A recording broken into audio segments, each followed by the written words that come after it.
So here we are for a very special unboxing today. We're going to be looking at the Team Magic B8ER Special Edition.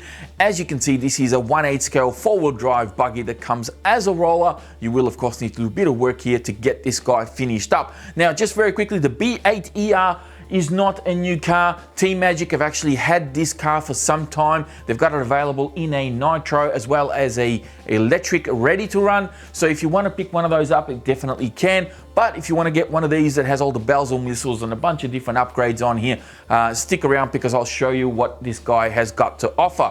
So out of the box, you're going to find the buggy fully assembled. You're going to find a clear body that you're going to need to cut up and of course paint up however you like. The rear spoiler will need to be mounted up, and then of course you get a bag with the manuals and a few bits and pieces here to help you finish off the build. I'll take everything out of this bag very quickly. First thing in my hand here is the 17mm wrench to kind of take the wheel nuts on and off. So that's cool that they've included that. You get a bag here with a zip tie, some double-sided tape to stick down your electrics. You also have an aluminium servo horn as well as some additional hardware, and I think there's actually some spares in here as well. There's a spare grub screw, a M3 nut and so forth. So I think there's some screws here for your motor mount and all that type of gear. So really cool that they've included everything that you need there to finish off this build. This guy here has got the body pins, and there's these little triangular type pieces that are on here. These are actually supposed to be mounted on the rear hub, so they actually go on the rear wheels here, and this is designed to keep dirt sort of clumping up on that back wheel to stop it from going off balance, and of course maintain, you know, weight down and so forth, because I know when I run my car sometimes, especially through some sticky gravel or mud or whatever, you get clumps that kind of build up inside the wheels, not just in the rear but sometimes in the front as well.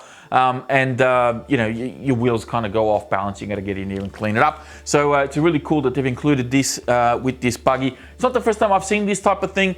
Yeah, really nice that they've actually included that. And then last but not least, they give you a pinion, which is a 14-tooth M1 pinion. So this is a Mod 1 pinion. Again, just like I've said, you know, with the armors and everything else, I don't know if a pinion is really ideal to include in kits like this, mainly because there's going to be so many different power systems that people are going to be using. Whether this 14-tooth pinion is actually going to be useful or not remains to be seen. So in the bag, you also get, of course, the manual, and then there is some literature and some stickers and stuff back here as well. They give you this little leaflet regarding the wheel nuts. These wheel nuts there's left and right wheel nuts, which means that on one side they will tighten going to the left, so anti-clockwise, and on the other side they'll tighten going to the right as normal. So just pay attention to that. I know that I kind of posted up on social saying that, you know, I haven't seen this on any of the cars that I've had before, but I think people took that as me saying that, you know, wow, Team Magic did something that I never thought existed, but that's not the case. I know that some other companies have done this in the past. A lot of people made that aware, but it's really cool that Team Magic have done this on this buggy. Some people may like it, some people may not, because it can be a bit confusing when you take your wheel nuts off. You got to figure out which ones go where and how they tighten on and so forth. But I think it's a bit of a cool sacrifice to make just so that your wheels don't come off. You know, we've all had that experience where we're driving our cars and all of a sudden the wheel just goes flying off. So we've also got some stickers. Now some of these are pre-cut, some are not. Again, you can decorate the car however you like, and you also get some window stickers that you can stick on there as well. Now, last but not least, we have the user manual, which is actually really, really nice. This is a really beautiful user manual that Team Magic have done here. Very well illustrated, very clear as well. They talk about all the oils that the shocks have got, the diff oils and everything. So they actually list everything in the manual, which is something that you don't always see with a lot of vehicles out there, a lot of manufacturers. You really have to dig around for the oils that they use in the shocks or the diffs. And then of course there's also a setup sheet in the back, as well as an entire parts list back there. And then some of the option parts that this car actually comes with. You can see them there. These are all the option parts that this comes with, which is actually really, really cool. So that is pretty much everything that you get out of the box when you get one of these.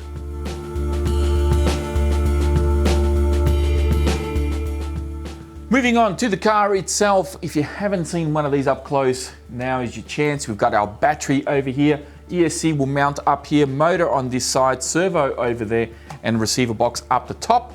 Underneath we have this beautiful chassis, which I absolutely love what Team Magic have done here. I think this looks really, really nice.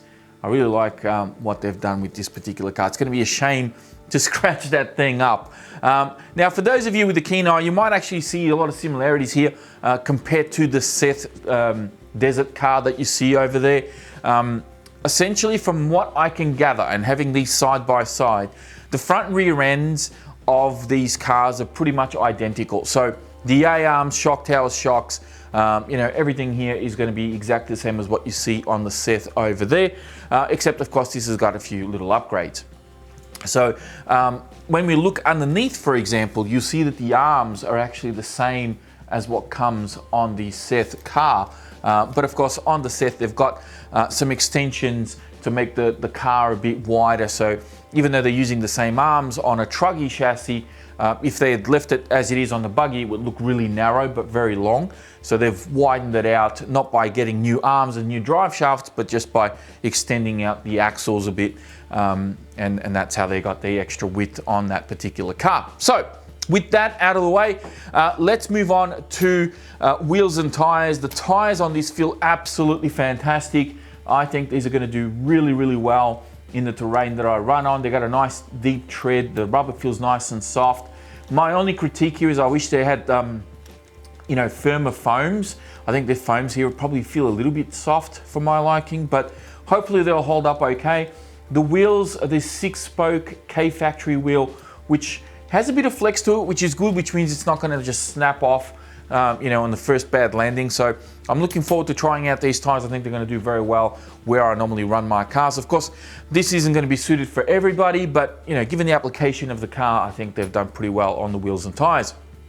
Suspension wise, feels a little bit oversprung, but it doesn't have electrics in it yet. So I think once we get a bit of weight on this car, the rebound will slow down a little bit. And it might actually feel a lot nicer as well. The important thing is, how it's going to handle overall. I'm really looking forward to seeing how the handling goes. Now, you will notice, of course, that this car does sit up quite high. I can fit quite a lot of my hand underneath. For a buggy, that's a little bit unusual. Normally on a buggy, the cars kind of sit a bit lower. Because buggies are essentially F1 cars for off-road. And, this car is set up a little bit, it's jacked up a bit. It's got these big, long stroke shocks because it's using, I think, the same shock towers as what comes on the Seth. And, of course, the shocks, they just have a huge amount of travel. So it's not a terrible thing. It does have droop screws on all 4 corners, so you can lower the height of the car quite easily by adjusting those droop screws, and you do have some adjustability on the arms as well. So you'll see that you can actually drop the shock down 1 more hole. You can also bring it across here 1 more. So by kind of doing that, you're going to lower the arm, that's going to obviously lower the chassis, or rather raise the arm. It's going to lower the chassis. So there is some adjustability here. You got plenty of adjustment points on the shock towers and on the A-arms for you to play around with that. Sway bars are pre-installed front and rear, as you can see there. And then of course, we've got the rear ones just there. CVDs all the way around. So you'll see CVDs in the rear just here. There's also CVDs in the front. You got CNC machined, I think this is 70-75 steering knuckles on the front end of the car, which I think are going to hold up very, very well. So hopefully that'll be okay. Massive 5mm drive shafts, front and rear. The center drive shafts are a little bit thinner, especially the front one. That's also a bit thinner as well. I think that might only be 3mm. The back one here might only be 4mm. But it's much shorter at the front, so it'll probably be okay. It is just standard dog bones as far as I can tell. So it doesn't look like they've used any CVDs in the center. You got a nice little touch here with some carbon fiber. This piece here is actually alloy on the Seth, and then you've got an alloy Ackerman there as well. Adjustable servo saver just underneath there.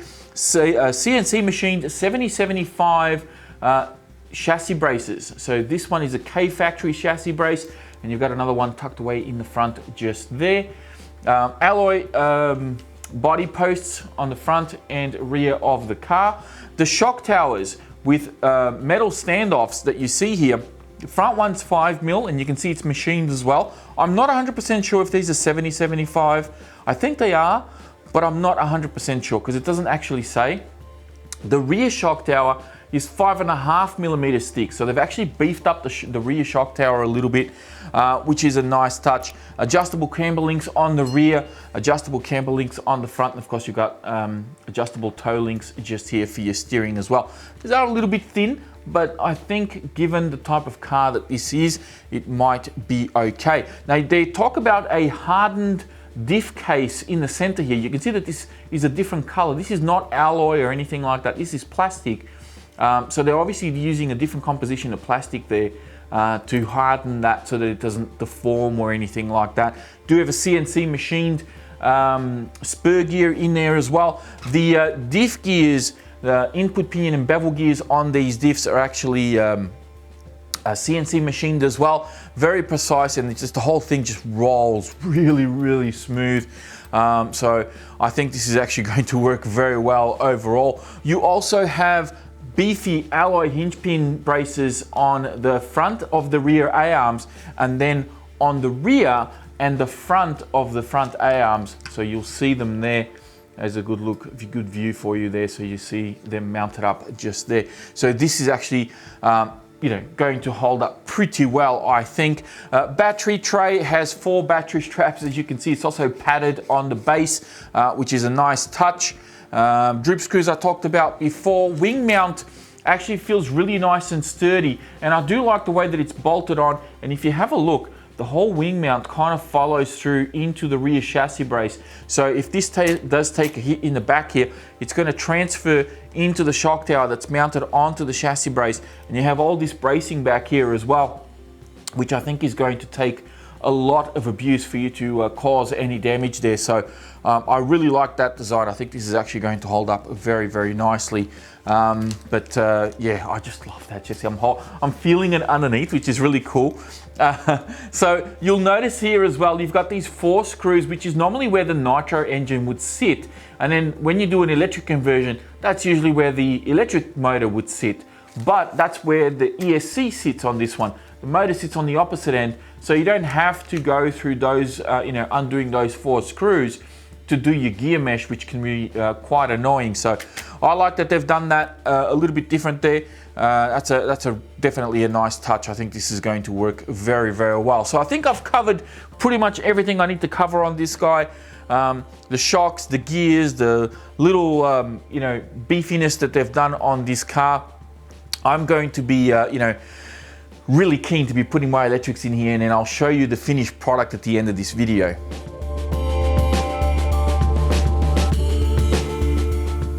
So my electrics are in, and I'll give you a bit of a tour of what this looks like with motor, ESC and steering servo in here.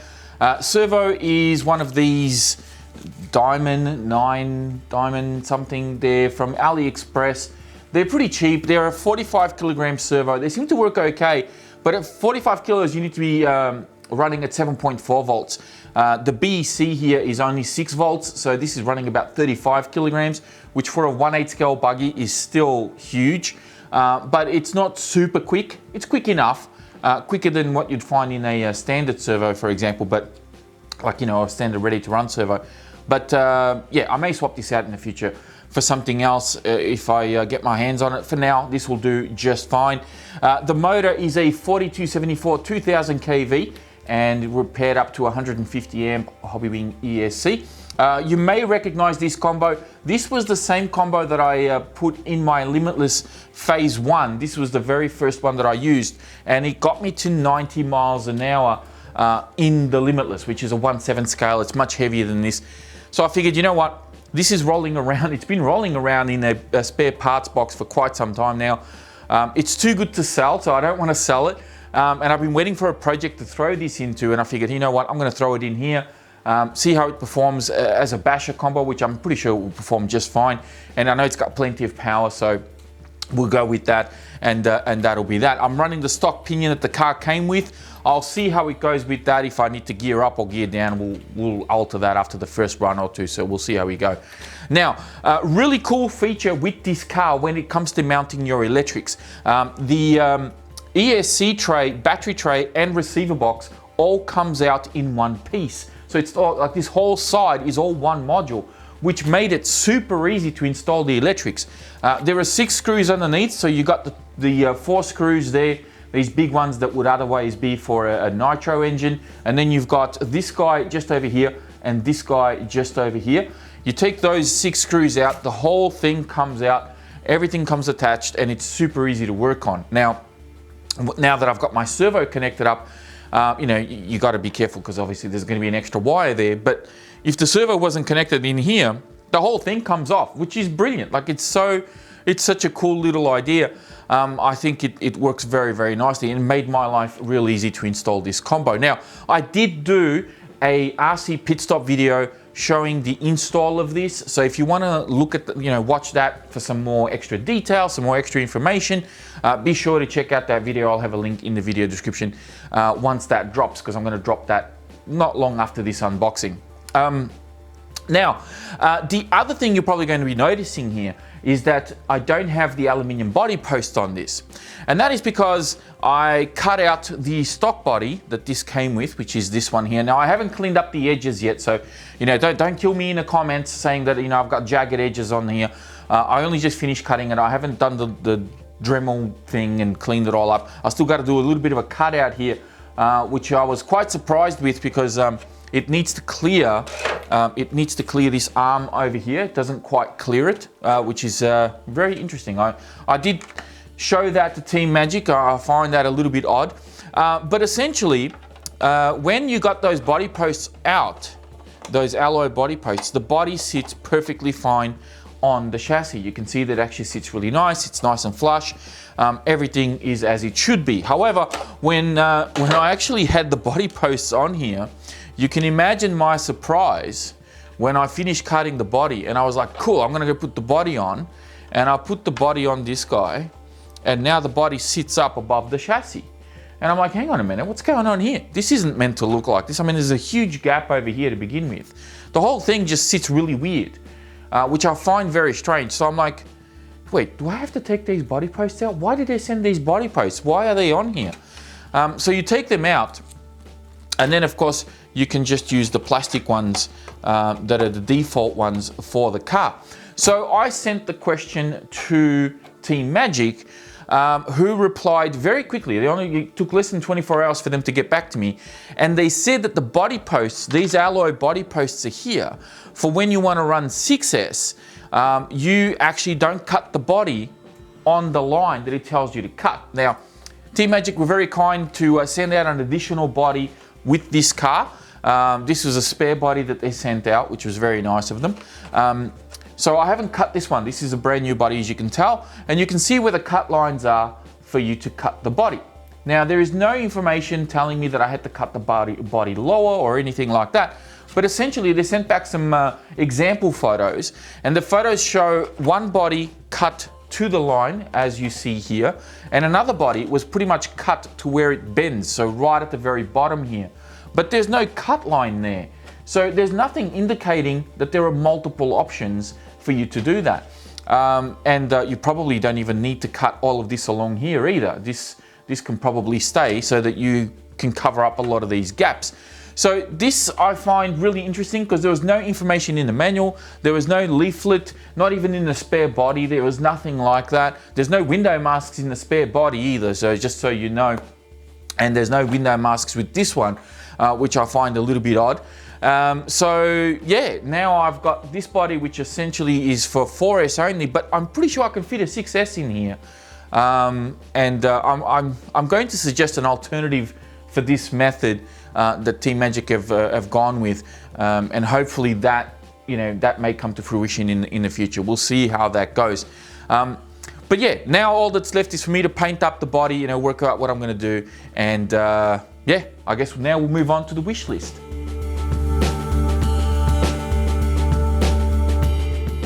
Now, originally my wish list only had a couple of things listed on it, and I was actually going to do it before the reveal of the electrics install. But since doing the electrics install and cutting out the body, a few things have changed, and now I'm actually giving you the wish list after the electrics install. So kicking this off, we've got the motor mount. This is something that I hinted at before. I'm not a big fan of this style of motor mount. I think this definitely deserves a proper sliding motor mount because, you know, you can forgive this style in a ready to run, but when you've got a spec'd up car like this, I feel that a proper sliding motor mount that makes it nice and easy to access, you know, slide the motor out, change pinion, all that sort of thing, is deserving in a car like this. I mean, let's face it, this is a really beautiful car. To see a motor mount like that you would normally find in a ready to run, it's a little bit of a letdown. You know, I have to pick on it. I gotta point that out. Now, the rest of this wish list really revolves around the body itself. And a couple of things that, you know, some of these are going to be a little bit trivial. Some of you may not care too much, but some of them I think are going to be a little bit important. So first off is window masks. These bodies don't come with window masks. The stock one that came with the car didn't have them. The optional one that I got in, you know, a bag, that didn't come with window masks either. They do give you window stickers to put on the outside, but I think window masks is definitely deserving here. You know, some of you may not care about this, as I said, because you may just want to put a simple single color paint on the body, you put your stickers on and go out and bash. But some of us actually want to get a little bit creative. We want to do something cool, and I think window masks should be included with these bodies. Now, 4S and 6S cut lines. So as I said before, in regards to the cutting of the body, you know, I just cut via the one line that's there, and you know, it turns out that this is designed for when you're running 4S packs, because the 4S packs are a little bit shallower, but on the body there are no additional lines, and I think you know, having maybe a label or, you know, sticker or embossed actually into the plastic itself, where it says this is a 4S line, a little bit further down this is the 6S line, and so on. I think that makes a bit more sense and should be included, or at least some kind of warning label or a sheet or an instruction leaflet or something, so that we know what we're doing when we're cutting out the body. Adjustable body posts, I think, is definitely a must on something like this. I will quite happily forfeit these aluminium body posts, which they look very nice, but they're a little bit annoying, to be honest, because there's no adjustability. You can't bring the body up or down to accommodate the different styles of batteries or different sizes of batteries that you may come across. So I think adjustable body posts would be a better option here. Also, a larger base on the back here. I was almost thinking of doing a twin body post setup, but I think just putting a larger base, because this only has a tiny little footprint there, you can just sort of see it. So something a bit bigger on the back, just to stop the body from wobbling around too much, I think makes a bit of sense. And of course, you know, having them somehow adjustable, you know, that could be something that would definitely help in, you know, getting the height correct to accommodate these different styles of bodies. And of course, a pre-cut body. Now, I did have this originally on the list to have a pre-cut body. Maybe you can cut everything else and just leave the length here to be determined by the end user. I mean, that could be an option, or just leave it at the longest possible length and give the user the option to cut it shorter if they want to. That could be an option. But yeah, I think, you know, pretty much every roller that I've ever received, going back to the Proline MT, the Kronos XTR, and what was the other one? The Armour Limitless V2 now, all come with pre-cut bodies. You know, it's pretty much industry standard. When you have a roller, you have a pre-cut body with that roller. So I think it makes sense that you know, they would do the same thing here. I mean, they did it on the BES. The BES had a pre-cut clear body, so why is this one not pre-cut? That's, you know, something that they could definitely do in the future.